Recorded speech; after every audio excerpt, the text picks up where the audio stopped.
The cabin by Blackwater Lake. Vacations were supposed to be escapes. That's what drew Natalie and her friends to Blackwater Lake in the first place. They were tired of city noise, traffic, deadlines, and the constant buzz of their phones. When Jordan found a cheap listing online for a lakeside cabin, secluded, peaceful, perfect for groups, it felt like a sign. "It's in the middle of nowhere," Jordan said, holding up his phone as they scrolled through the pictures. "No neighbors, private dock, comes with canoe. And look at that view." The photos showed a rustic wooden cabin tucked into pines, a vast dark lake stretching beyond it. Natalie had to admit, it looked perfect. 3 weeks later, the four of them, Natalie, Jordan, Claire, and Ben, were bumping along a dirt road in Jordan's SUV, laughing as they passed a faded sign that read, "Welcome to Blackwater. Population, 184. Tiny town, tiny problems." Ben joked. They didn't know the town's problems were anything but tiny. The cabin. By the time they arrived, the sun was dipping low, staining the lake in streaks of orange and red. The cabin was just as advertised. 2 stories, stone chimney, wraparound porch that creaked under their steps.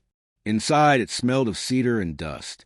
The furniture was old but sturdy, the floors uneven but polished. The place felt lived in, though no one had stayed there in years. They unloaded their bags, claimed bedrooms, and then gathered on the dock with beers. The water lapped softly against the wood. Fireflies winked in the trees. For a while it was perfect. "This is the life," Claire said, stretching out with a grin. They clinked bottles, laughter echoing across the still water. The warning. Later, while picking up supplies in town, Natalie noticed the way the shopkeeper looked at her when she mentioned the cabin. "You folks staying by the lake?" the man asked, his weathered hands pausing on the cash register. "Yes," she said brightly. "Blackwater cabin." The man's face darkened. He lowered his voice. "Don't go in the water at night. Don't linger on the dock.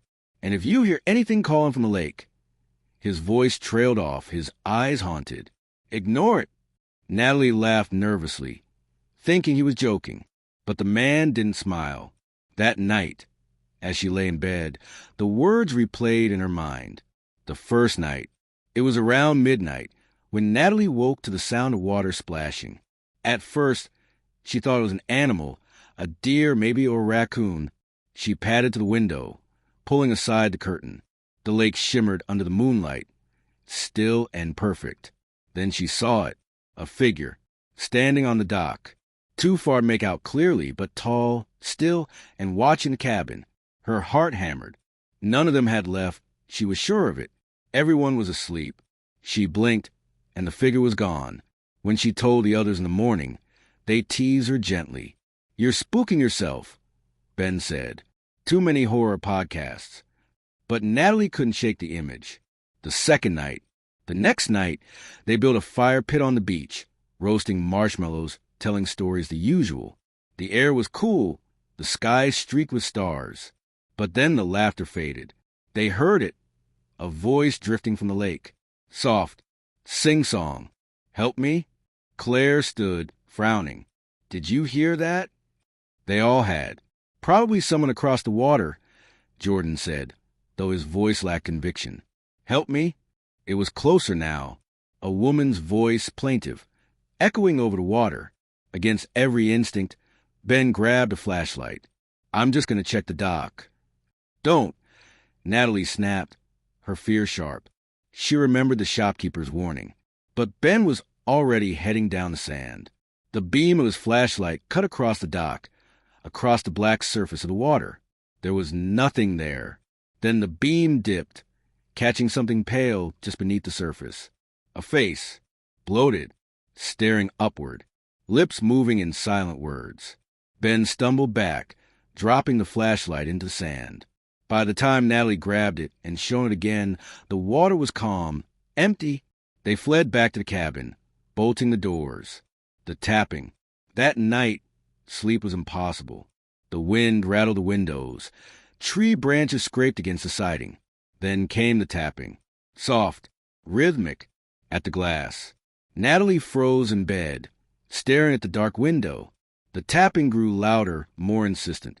She forced herself to look and screamed. A face pressed against the glass. Pale, waterlogged, hair plastered to its skull, eyes milky white. She blinked and it was gone. But from down the hall, Claire screamed too, and then Jordan, and then Ben. They all saw it. The third night. By the third night, they were unraveling. No one wanted to admit it, but they were afraid to leave the cabin after dark. The lake, once beautiful, now looked like a yawning mouth waiting. That evening, they sat together in the living room, all lights on, the fire blazing. And still, the voices came. Help me. Join us. Come closer. The sound seeped through the walls, through their skin, into their bones. Natalie covered her ears, rocking back and forth. It's not real. It's not real. But when she opened her eyes, water was seeping under the door. The others jumped back, shouting. The floorboards darkened as the water spread, pooling around their shoes. Yet when Jordan flung the door open, the porch was dry. No water anywhere. It was inside only. The final morning. By dawn, they were packed. Nobody said out loud, but they all knew they had to leave. But when Jordan turned the ignition, the SUV coughed and died. He tried again. Nothing. They sat in silence, for sets of eyes drifting toward the lake. On the dock, for figures stood. Bloated. Dripping. Familiar. Natalie's blood ran cold. They weren't strangers. They were reflections. Each figure mirrored them exactly. Same clothes, same faces, only drowned versions. Their mouths opened in unison, whispering, "Stay." The ending. Natalie doesn't remember how they got out. Only flashes of screaming, of running through the woods, branches tearing at her arms. When she woke, she was in a hospital bed. The police told her she was found alone on the roadside, half conscious. No one ever found Jordan, Claire, or Ben. When investigators searched the cabin, they found the SUV still in the driveway, the luggage still inside, but the dock was gone. The lake was smooth and endless, as if it had never been there at all.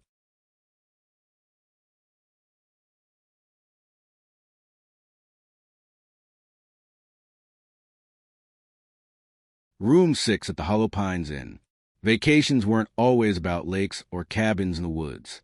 Sometimes they were about long drives, cheap motels, and the promise of someplace better at the end of the road. That's what Rachel and her younger brother Adam told themselves as they pulled into the cracked parking lot of the Hollow Pines Inn. They'd been driving all day, chasing sunshine on their way to the coast. By the time they reached a small roadside town, they were too tired to go further.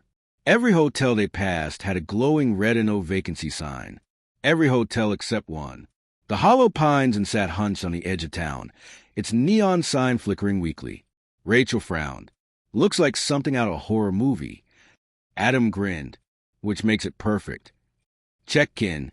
The lobby smelled faintly of mildew and cigarette smoke. A dusty chandelier hung from the ceiling. Half its bulbs burned out. Behind the counter sat a man in a wrinkled shirt, his face pale and waxy under the fluorescent lights.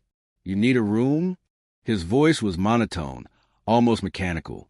"Yeah," Rachel said. "Just for one night."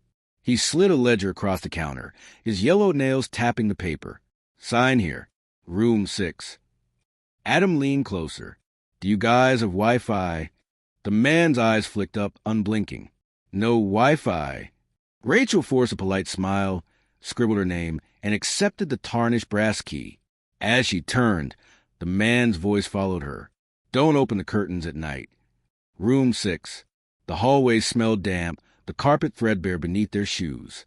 Room 6 was at the very end, door slightly warped. The key stuck before it turned. Inside, the air was stale and heavy. 2 twin beds with sagging mattresses, floral wallpaper peeling at the corners, a single lamp casting weak yellow light. But it wasn't a room that caught Rachel's attention. It was a window, floor to ceiling, covered with thick velvet curtains.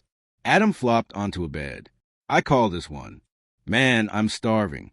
Want to go grab food?" Rachel shook her head. She was too tired. "You go. I'll stay here." He shrugged, grabbed the car keys, and left. For the first time all day, Rachel was alone. The whisper. She unpacked, then lay on her bed scrolling her phone. That's when she heard it. A soft whisper. Coming from the window. She froze, heart thudding. Maybe it was the wind. Maybe just pipes. But the whisper came again. Clearer. Rachel? Her blood turned cold. She stared at the heavy curtains. They didn't move. The air was still. Rachel? The voice was unmistakably a child's. She bolted up, grabbed her bag, and reached for the door. But just then, Adam returned, a greasy paper bag in hand. "What's wrong?" he asked. She shook her head quickly. Nothing. Just tired. But she didn't sleep that night. Midnight. It was close to midnight when Adam's soft snores filled the room. Rachel lay awake, staring at the ceiling, and then scraping. Something against the glass. She sat up slowly, every nerve on edge. The curtain stirred as if brushed by a hand.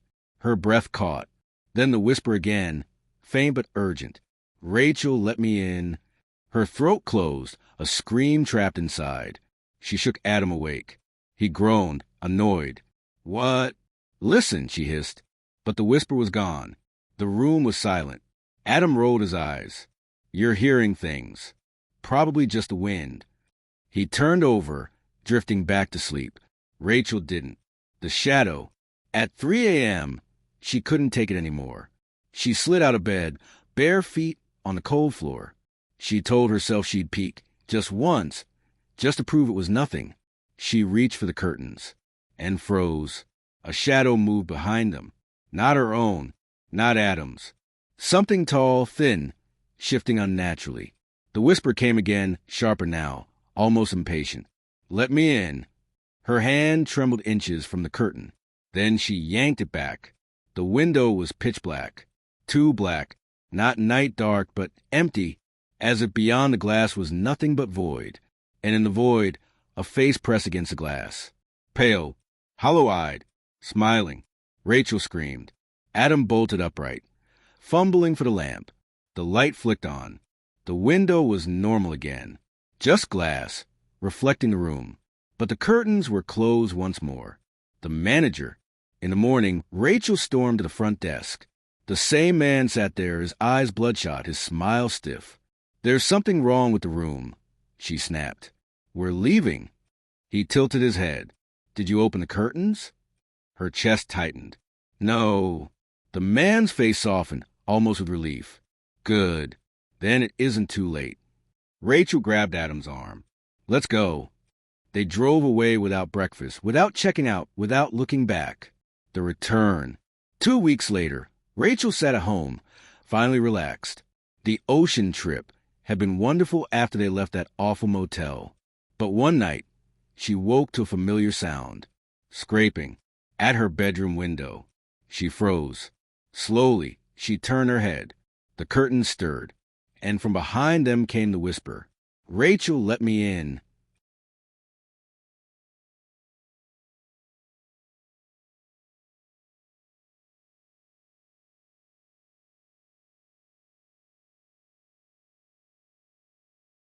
The red tide. For Kayla, summer meant the beach. She lived for it. The smell of salt, the crash of waves, the warmth of the sun on her skin. So when her boyfriend Ryan suggested a weekend getaway at Seabreeze Cove, she'd jump at the chance. "It's a hidden gem," Ryan promised as they drove down the coastal highway. Not crowded, not touristy. Just us, the sand, and the water.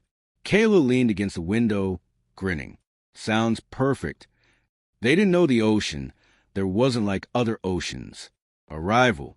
Seabreeze Cove was smaller than Kayla expected. A sleepy little beach town. Most of its shops shuttered. The boardwalk nearly deserted. The locals eyed them curiously as they checked into their rental. A pale blue beach house just steps from the sand. "It's like nobody comes here anymore," Kayla whispered. Ryan shrugged. "All the better for us." That first afternoon was paradise. They spread towels on the empty shore, swam in the rolling waves, and collected shells along the tide line. The water was colder than expected, but refreshing. Kayla floated on her back, staring at the endless horizon, thinking she could stay there forever. But that night, the dreams began. The first dream. Kayla dreamed of drowning. Not the panicked thrashing she expected, but a slow, heavy sinking. The water around her was black, thick, almost alive. Shapes moved in it. Long, pale arms, too many fingers, reaching upward. When she woke, her lungs burned as though she'd been holding her breath. Beside her, Ryan slept soundly. Kayla tried to shake it off, but as she padded into the bathroom, she froze. Her feet left wet prints on the tile, as though she had just come from the sea. The red tide. The next day, they woke to the smell. Sharp, metallic, foul. The ocean that had been clear blue yesterday was now streaked with crimson. Waves lapped against the shore, leaving behind thick, blood-colored foam. Red tide, Ryan said, though his voice wavered. It's algae or something. But Kayla noticed something strange. The foam wasn't just red. It bubbled, pulsed like it was breathing, and the fish washed up on shore weren't just dead. Their bodies were split open, hollowed out. That night, the dreams returned. The drowning man. This time, she wasn't alone. A man floated beside her in the black water. His eyes were wide, his mouth moving in soundless screams. His chest caved inward, as though crushed by the weight of the sea. When Kayla reached for him, his hand latched onto hers with impossible strength. Cold surged through her veins. She jerked awake and screamed, because a wet handprint stained the blanket where her arm had been. Ryan sat up, panicked. Kayla, what's happening? She could barely speak. The ocean, it's coming in. The pull. The third day, Kayla refused to swim. She stayed on the sand while Ryan waited out, insisting he'd be fine. But as she watched, something changed. The water around him darkened, turned red. Ryan, she shouted. He laughed, waving at her. It's just seaweed or something. Then the current seized him. One moment he was waist deep, the next he was gone, yanked under with terrifying force. Kayla sprinted into the waves, screaming his name. She dove again and again, searching, choking on salt and foam. Finally, she saw him, dragged beneath the surface by pale arms. Dozens of them. She caught his hand for an instant before he was pulled under, vanishing into the crimson depths. Alone, the police called it a drowning. Dangerous rip currents, they said, shaking their heads sympathetically. They searched for 3 days but never found his body. Kayla stayed in the rental house, numb, her clothes still damp with salt. She told herself she'd leave tomorrow. Then tomorrow. Then tomorrow. But the ocean wouldn't let her. Each night, the dreams grew stronger. Ryan was there now, floating beside the faceless man. His lips moved, whispering something she couldn't hear. Every morning, she woke to wet sheets. The knock. On the 5th night, she heard it. A knock at the door. Slow, heavy, wet. She crept down the stairs, heart racing, the sound growing louder. The knock became pounding, rattling the thin wooden frame. She whispered through the door, "Ryan?" And then she heard his voice. "Kayla, let me in." Her body shook violently. She pressed her hands over her ears, but the pounding grew louder, the voice more insistent. When she finally dared to look, she saw water seeping under the door, spreading across the floor. She bolted upstairs, hiding in the bathroom, listening as the whole house seemed to flood with the sea. The final morning. When dawn broke, the water was gone. The house was dry. Kayla packed what little she had and fled, without looking back. She drove until the ocean was miles away, until the smell of salt faded from the air. She thought she was free. But that night, in a motel hours inland, she woke to the sound of waves crashing against her window. The sheets were damp, and Ryan's voice whispered softly in her ear, "Kayla, it's your turn."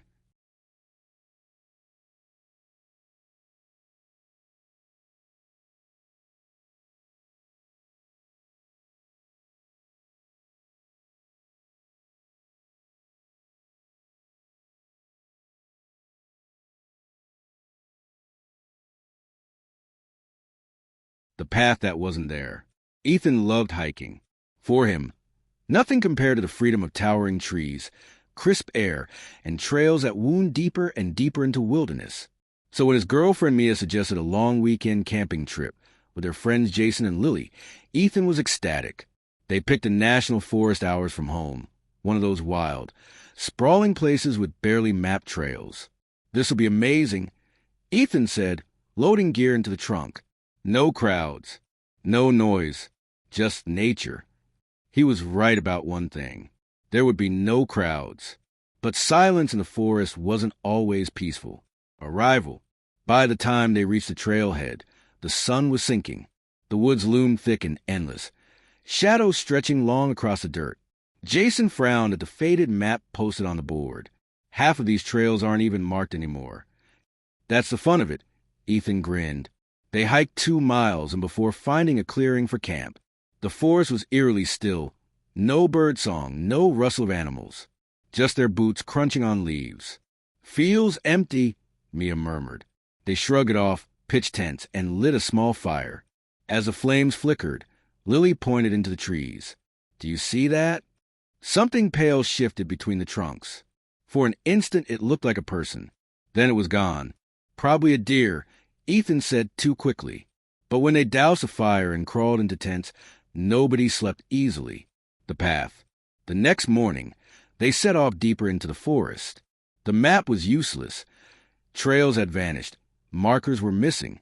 But Ethan insisted he knew how to navigate. Worst case, we follow the river back, he said. Hours passed. The woods thickened. Then they found it. A narrow path hidden by brush. It looked old.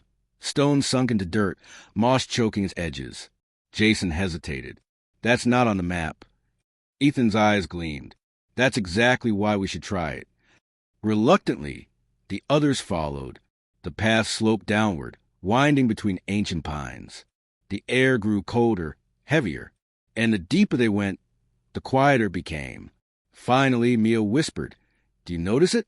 No wind, no sound, nothing. The silence pressed in, suffocating. The stone circle. After an hour, the path ended abruptly in a small clearing. In its center stood a circle of stones, waist-high, covered in moss. The air inside the circle shimmered faintly, like heat waves. Creepy, Lily muttered. Let's go back. But Ethan stepped closer, curiosity overriding caution. He touched one of the stones. The forest seemed to exhale. Branches groaned overhead. Shadows lengthened unnaturally. And then the whispering began. Soft, overlapping voices. Dozens of them. Jason backed up. We're leaving. Now. But when they turned, the path was gone. Behind them was nothing but trees. Lost. Panic spread quickly. They fanned out, searching, but every direction looked the same. Worse, the compass spun uselessly, the needle jerking wildly. Phones had no signal. We'll retrace, Ethan insisted, though his voice shook. It can have disappeared. But it had. By dusk, they were still wandering. Hunger gnawed at them. Exhaustion set in. They set up camp in a random clearing, too drained to argue. That night, Mia awoke to footsteps outside the tent. Soft, slow, circling. She held her breath, gripping Ethan's arm. The footsteps stopped just behind her head. Then came the whisper. You shouldn't have come. The vanishing. In the morning, Jason was gone. His sleeping bag lay empty, his backpack untouched. They searched, shouting his name until their throats bled, but the woods swallowed their cries. Lily sobbed, clutching her head. He wouldn't just leave. Something took him. Ethan tried to keep control. We'll find him. We have to keep moving. But the forest had changed. Trees twisted in unfamiliar shapes. Landmarks vanished when they looked away. By nightfall, they stumbled back into the same stone circle they tried to escape. The mossy stone seemed taller now, hungrier, and inside the circle stood Jason. His skin was gray. His eyes were hollow. When he opened his mouth, the whispering voices poured out, louder than ever. The last night, they ran. God, they ran, branches tearing their skin, lungs burning. But no matter which direction they chose, the circle was always waiting. Lily collapsed, screaming. We're never getting out. Mia dragged her up, but it was too late. Figures moved between the trees now. Dozens. Pale gray, hollow-eyed. Jason among them. They reached a clearing and lit a desperate fire, clinging to the light. Shadows pressed close, circling. Ethan held Mia's hand. When morning comes, we'll... But morning never came. The sky stayed dark. Time stretched meaningless. the fire burning lower and lower. And when the last flame died, the figures stepped into the clearing. The ending. Weeks later, rangers found the campsite. 3 tents, 2 backpacks, 1 burnt-out fire pit. But no sign of Ethan, Mia, Jason, or Lily, except for the circle of stones nearby. Fresh moss covered them, slick with dew, and if you stood very still, you could hear the faintest sound, whispering,